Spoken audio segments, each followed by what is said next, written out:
Chapter 4 Windsor, Old Sandwich Town, and Amherstburg, Monday, July 1st, 1867. Will finally arrived in Windsor on July 1st, 1867. He had been here many times before when he came to the farmer's market with his family. He walked along the wooden sidewalks in front of the stores, trying to keep clear of the crowded midday streets that were filled with people riding horses or driving their horse-drawn wagons. He made his way down to the shores of the Detroit River to purchase a boat ticket to get to the United States and the town of Detroit, where he could get himself a railroad job. When he reached the docks, he searched out a ferry boat. He finally stopped in front of a huge sign that read, "John Hill's Ferry Service. If you want to get there, we will take you." Will walked through the front door and made his way to the ticket window. "Excuse me, ma'am. How much is it for a one-way ticket to Detroit?" The lady behind the window looked up from the book she was reading. She had a name tag attached to the front of her blouse with the name Kimberly Wells neatly printed on it. She smiled at Will. 25 cents for a one-way ticket and 40 cents for a round trip. Wow, Will thought, as he reached in his pocket and began playing with the $2 his parents had given him from the money they had saved in an old pickle jar. Kimberly, sensing the cost of the ticket was more than the young man in front of her could afford, continued to speak. "There's Sloan's ferry service downriver in the town of Amherstburg where they can offer better rates." "Can you please tell me how to get to Amherstburg?" "Just follow the river west, where you first will come to Old Sandwich Town, then much further you will come to Amherstburg." "Thank you, ma'am," Will said, turning to leave. "You have been very kind and helpful." Night was coming, and Will had to find somewhere to stay. He couldn't afford a room, so he hurried to the outskirts of Windsor, found a secluded spot in the woods, and fell asleep. Next morning he began walking west. Before long he came to a sign that said, "Old Sandwich Town, Incorporated, 1858. Reading the sign reminded Will he hadn't eaten anything in over 12 hours. He pulled an apple out of his knapsack and began eating as he walked. When he arrived in Old Sandwich Town around noon, he couldn't believe how many more people were here than in Windsor. There were hundreds of boats docked along the river, more than he had ever seen in his life. Hotels lined both sides of the streets, and there were vendors selling everything from fruits and vegetables to candy and nuts. Will approached a vendor selling candy. "Why are there so many people in boats here?" Will asked the candy peddler. The peddler began to tell Will the story of how it all began. One day some men were drilling for oil and discovered a rich sulphurous mineral spring. They say this water has healing power. Ever since that day, Old Sandwich Town and the Sandwich Mineral Springs have become a popular tourist attraction and vacation destination, especially for visitors from Detroit and other towns and cities from all over the country. That is why you see so many boats and why the town has built so many hotels. I hope those mineral springs never dry up because it's been great for business." Will thanked the peddler, then continued on his way, dodging all the people, horses, and children who were running and laughing and having a great time. "Hey, boy, get out of my way. Can't you see where you're going?" A big, heavy man stood directly in front of Will. Will was tall for his age, but the man he was facing towered over him. "Sam, look what we got here." A scruffy, dirty, mean-looking man came up behind Will. "Yeah, Harley, why don't we drag this garbage in the alley and give him a little beating?" Before the fat man had an opportunity to answer, Will kicked him in the shin, elbowed the guy behind him in the stomach, and took off running as fast as he could. The two bullies ran after Will, but they never had a chance to catch him. Because of all the people, he was able to disappear into the crowd. Will never stopped running until he was away from the town center. Out of breath and tired, he flopped down beside an old well under a big elm tree. He lay there with his head resting against the side of the well when he noticed in the distance someone walking slowly in his direction. Will watched him intently to see if he could sense further danger approaching. He wanted to make sure he was ready to defend himself because he did not intend to run any more. "Who's that sitting by my well?" the person shouted as he came closer. "William Perry from the Elmstead Pew Settlement," Will shouted back. The person was close enough now so Will could see that it was an older man with a hat pulled slightly down over his eyes. He walked with a stoop and had a cane made out of a tree branch. When he reached the well, the man said, "Why are you way up here in Old Sandwich Town? Do your parents know where you're at?" "Yes, sir," Will politely replied. I'm going to the United States to get a job on the railroad. I worked on the railroad for years till I hurt my back driving them old spikes with a big hammer. Railroading is a tough, dirty job, especially for us colored folks. You, however, look like a strong young man, so you should be able to handle the work. Thank you, sir, Will said. The man reached out a gnarled old hand and firmly shook Will's. My name is Alan Watkins. Pleased to meet you. Mr. Watkins drew water from the well, offering some to Will. You look worn out, son. You been running from somebody or something? Hope you're not bringing trouble my way. No trouble, Mr. Watkins. A couple of men tried to jump me in town, but I got away and didn't stop running until I reached your well, Will explained. Good. Don't need no trouble, Mr. Watkins said. I'm one of the first settlers in old Sandwich Town. Came here in the 1830s. It was quiet then and a great place to raise a family. Then this mineral water craze began, and it hasn't been the same since so many people started coming here. Sometimes I pray that those mineral springs will dry up and all these strangers will just go away. I know it brings money to the community, but money isn't everything. Mr. Watkins didn't know that one day his prayers would be answered. Are you hungry, son? Before Will could answer, Mr. Watkins continued. Follow me. My home is up by our Sandwich First Baptist Church on the corner of Lott and Peter Streets. The people in this town are good, so don't let those hoodlums that harassed you affect your impressions of the citizens. I'm certain those bad men were not from around here. Will followed the old man, and even though he was slightly bent over because of his back injury and needed a cane, Will had to walk fast to keep up.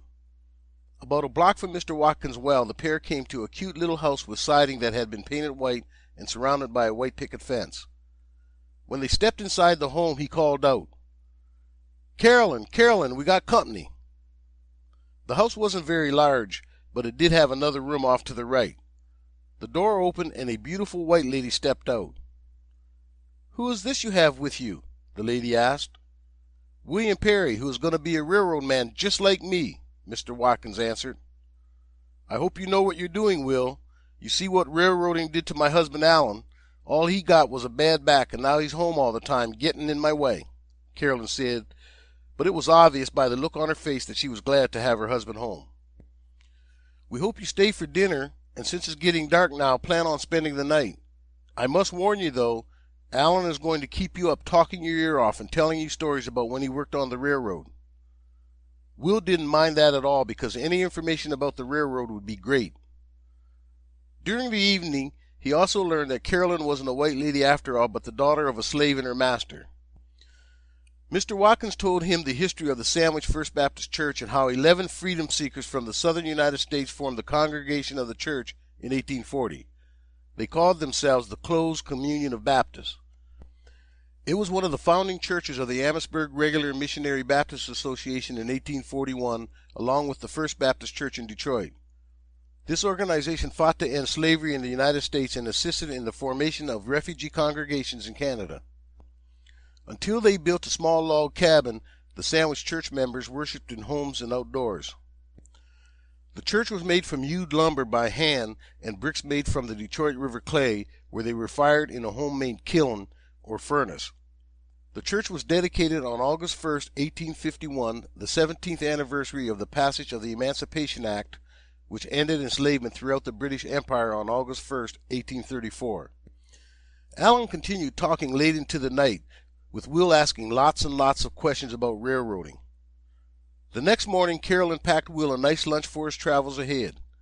Will thanked his gracious host and then headed to the river so he could continue to follow it to Amherstburg. Sandwich and Amherstburg were the first two towns established in Essex County in 1796 after the British gave up Fort Detroit as part of the terms of the Jay Treaty signed in 1794. Fort Malden was built near Amherstburg for protection of the county and was built opposite Bois Blanc Island, which means white wood in French, because of all the beech and birch trees. A stone lighthouse built in 1835 guided ships traveling from Lake Erie. The English called it Boblo, and in 1898, the Boblo Island Amusement Park would begin operation. The first road in Ontario to connect Old Sandwich Town to Amherstburg is King's Highway 18, so this was the road that Will now traveled, passing smaller settlements along the way. He also encountered many native people, including the Huron and Wyandot Indians. Will would always say the friendly Cherokee greeting, "I'll see you," when he would meet them. They would then welcome their half-Cherokee brother into their villages, where they would feed him and allow him to rest. When Will would leave, he always remembered to say "Wado," which means thank you. Around 4 o'clock in the afternoon, Will finally made it to the outskirts of Amherstburg. He continued following the river, and before long he saw a sign that read, "Captain Sloan's Ferry, Amherstburg, Detroit, Toledo." Will soon discovered he had missed the last ferry, and the next one didn't leave until 7 o'clock in the morning. He decided that rather than sit by the dock until the next boat left, he would go into town to look for a place to sleep for the night. Amherstburg was a quaint little place. Everything was so neat and orderly. Will walked along the streets, nodding his head hello to all the friendly people. He came to Turner's grocery store and went inside. The store owner, Mr. Henry Turner, greeted him. "Good afternoon, son. How can I help you?" "Hello, sir. I'm looking for a room to rent for the night. I was going to take Captain Sloan's ferry to the United States, but I missed the last one till morning." Mr. Turner told him of a couple places not far from his store.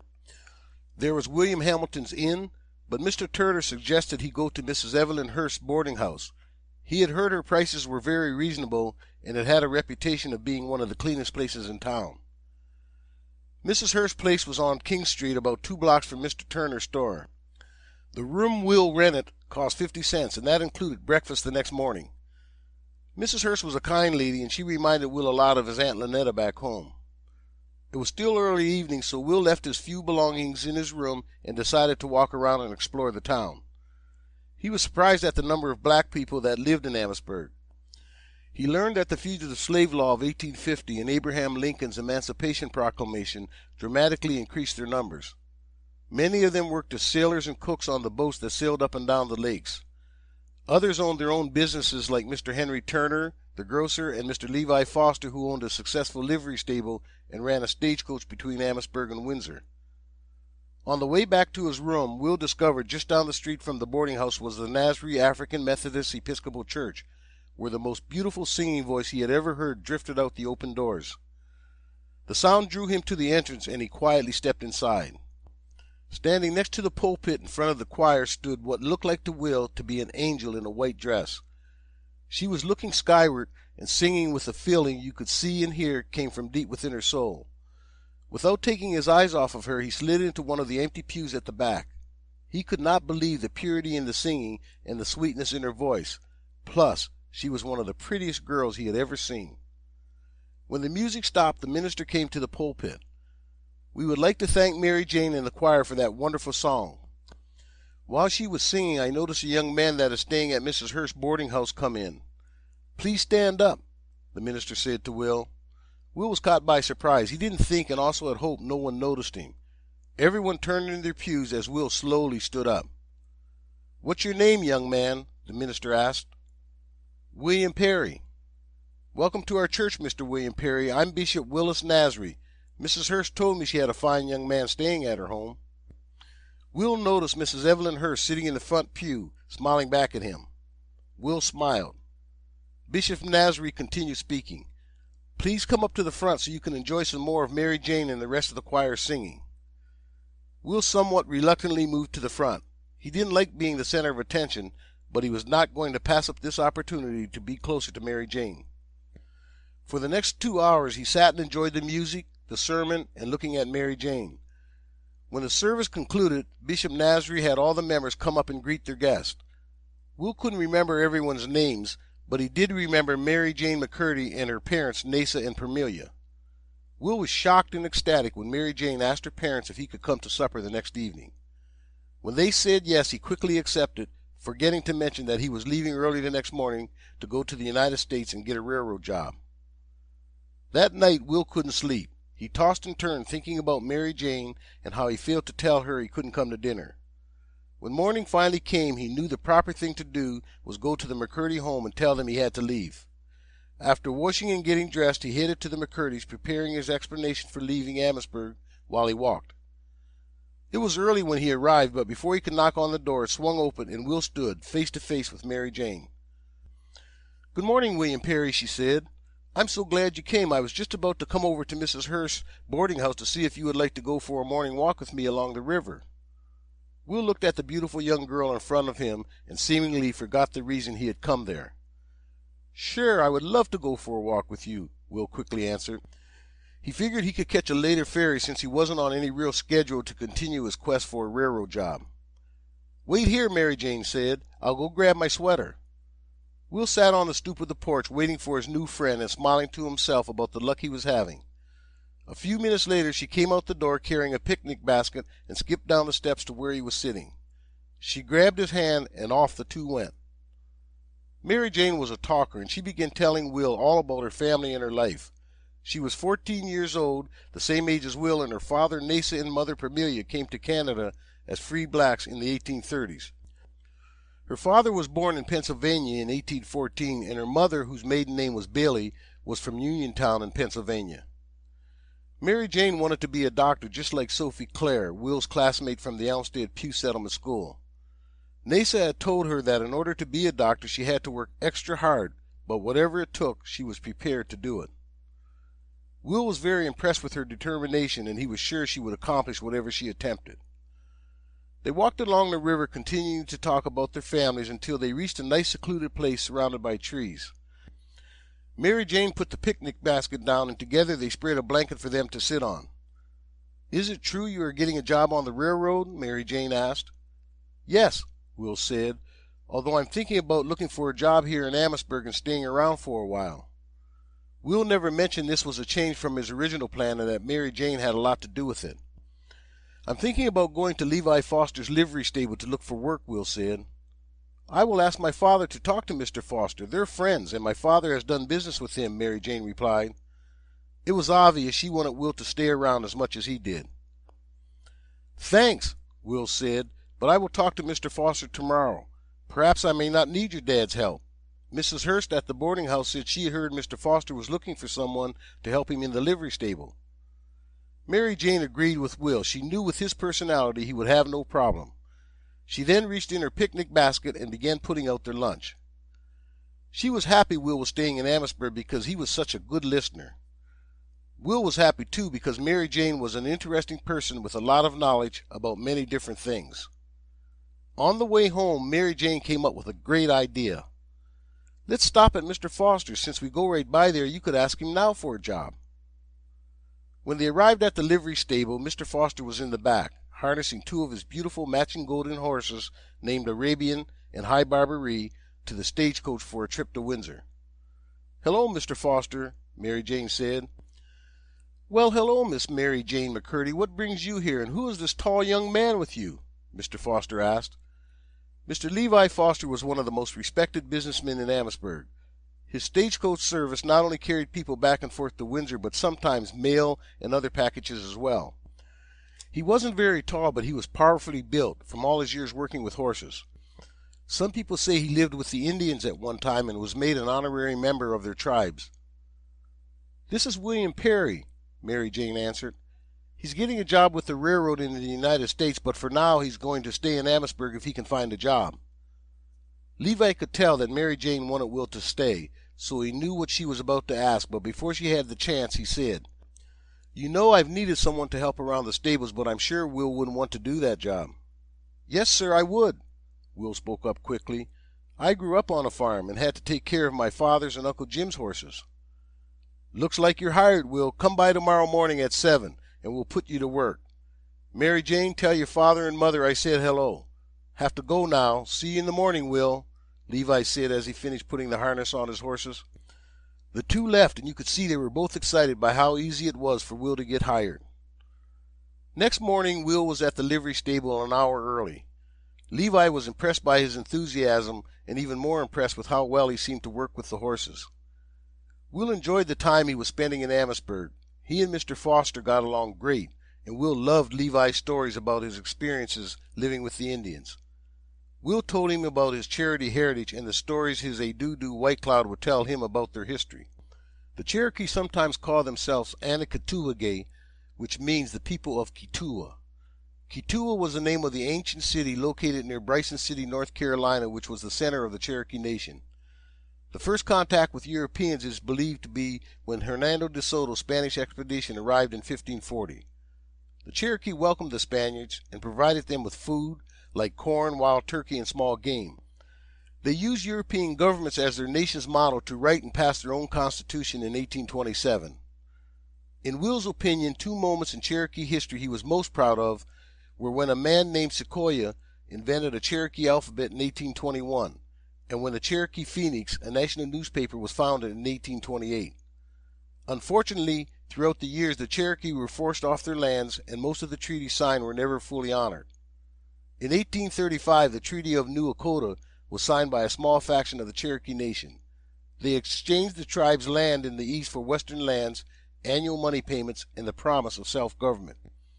It was during this time that Will Perry's A Doo-Doo White Cloud came to Ontario, Canada, to escape the continued conflict with American settlers over rights to traditional lands.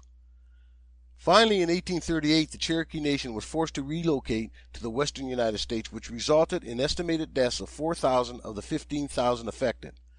This forced relocation became known as the Trail of Tears. Mary Jane was also a big part of the enjoyment of Annisburg. The two of them spent as much time together as they could. On weekends, she would bring him lunch, and they would go to the river to sit and talk. The next few months flew by, and in December, Will started traveling with Levi Foster when he would go to Windsor in the stagecoach. The day before Christmas, Will and Levi were preparing to close the stables for the holidays when a gentleman came in carrying a large gift-wrapped box. "Hello, I was told to come and see Mr. Foster about having a package delivered to Windsor." "I'm Mr. Foster, but we are just closing for the next few days to celebrate the holidays." "Oh, that's too bad. This gift has to be in Windsor by tomorrow afternoon at John Hill's ferry service, to be taken across the frozen river by sled to Detroit and then the home of my friends William and Mary Ford in Dearborn, Michigan. It's a Christmas present for their 4-year-old son, Henry, and I am prepared to pay double the normal fee if you would deliver this." Will and Levi looked at each other, and then Levi said, "All right, I'll do it, but I'll have to find someone to go with me because I have promised Will that he could go home. He's been invited to dinner tonight at the McCurdy home, and he's excited to get there." Will knew it would be next to impossible for Levi to find someone at this late notice, so he spoke up. "I will go with you, Mr. Foster, if we can just stop by the McCurdys first so I can extend my apologies for missing dinner." The gentleman thanked them, paid Mr. Foster, and left. Levi and Will harnessed up Peggy because only one of the horses would be needed, along with the buckboard wagon rather than the stagecoach to carry this one box. When they arrived at Nasa and Premilia's home, Will jumped off the wagon and ran to the house. When Mary Jane opened the door, her look of excitement quickly turned to disappointment when she learned that Will would not be staying. She insisted on packing a couple of bags of Christmas dinners for him and Mr. Foster to take on their journey to Windsor. Mary Jane also gave Will his Christmas present, a beautiful silk scarf that was so thin you could see right through it.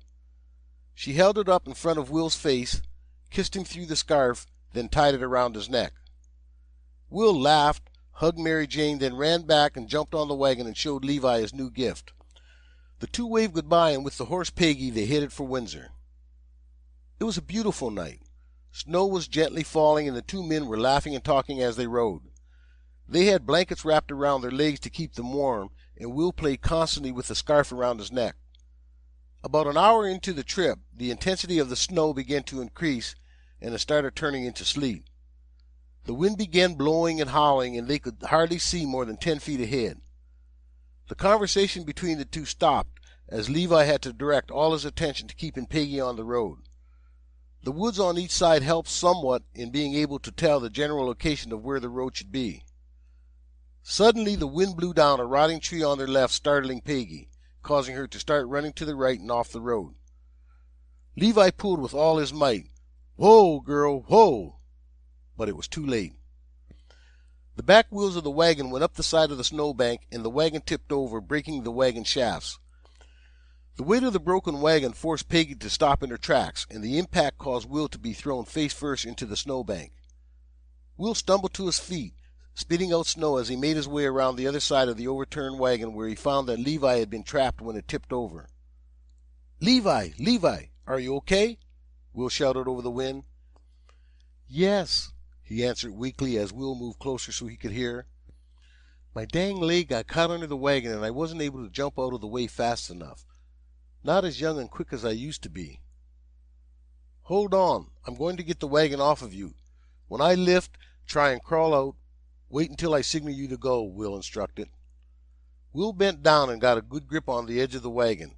He began lifting with all his might. The wagon didn't move. He looked down at Levi and could see if the wagon wasn't off his legs soon, he would go into shock and wouldn't be able to pull himself out when Will lifted. Will told Levi to get ready because he was going to try again. This time he moved closer to the wagon so he could bend his knees lower. Looking skyward, he began to straighten up, slowly straining with all his might as the wind whipped the sleet against his face, making it feel like little knives cutting him. Slowly, the side of the wagon began to move, though still not enough. So Will continued to stand, oblivious now to his own pain. Finally, he had it high enough so that Levi was able to slowly drag himself out. Once he was clear, Will dropped the wagon and collapsed beside Levi.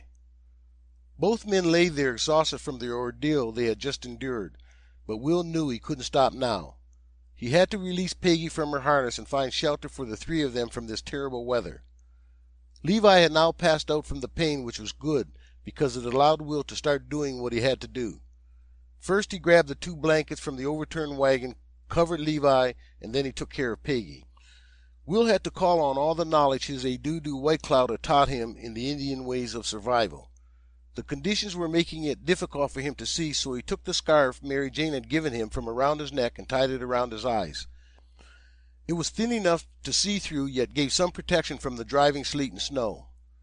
He carefully dragged Levi around the wagon so he was now between it and the snowbank. He led Peggy there, tied her to a tree, and began building the shelter around them using broken branches he found in the surrounding woods. He brought extra wood to make a splint for Levi's obviously broken leg. When he finished this, Will was finally able to sit and rest. They would have to wait until morning when it would be easier to follow the road before getting Levi to a doctor. After a restless couple of hours of sleep, Will got up so he could make something to put Levi on to carry him to Old Sandwich Town. Unfortunately, the bad weather hadn't subsided very much, making his work that much more difficult. He took the 2 shafts that had broken off the wagon and laid them on the ground in the shape of a triangle. He tied enough branches across the shafts, creating a sled called a travois. Will tied this to Peggy with some of her harness so she would be able to easily drag this over the snow and ice. He went back into the shelter to check on Levi, who had awakened but was not feeling very well. Will got him to eat a little of the Christmas dinner Mary Jane had packed, so he would have some strength for the journey that lay ahead. "I'm going to get you to a doctor in Old Sandwich Town, Mr. Foster. Do you think you'll be able to handle the trip? The weather outside hasn't improved, but I think we'll at least be able to follow the road." "I'll be okay," Levi mumbled. Will went back out to position Peggy in the makeshift sled to minimize the distance he would have to move Levi. He took one of the blankets and laid it beside his injured friend, then gently slid him over onto it. He then pulled him slowly out of the shelter by the corners of the blanket and onto the sled he had made. He covered Levi with the other blanket and then used the rest of the harness to secure him to the sled, along with the big Christmas box for the little boy, Henry Ford. Will took off his coat, then his sweater. He walked to the front of Peggy, putting his coat on as he went. He put his mouth close to the horse's ear so she could hear him above the wind. "Easy, girl. I'm going to cover your eyes with my sweater to protect them from the sleet. I will lead the way. Trust me." He adjusted Mary Jane's scarf over his eyes, leaned forward against the wind, and headed towards Old Sandwich Town.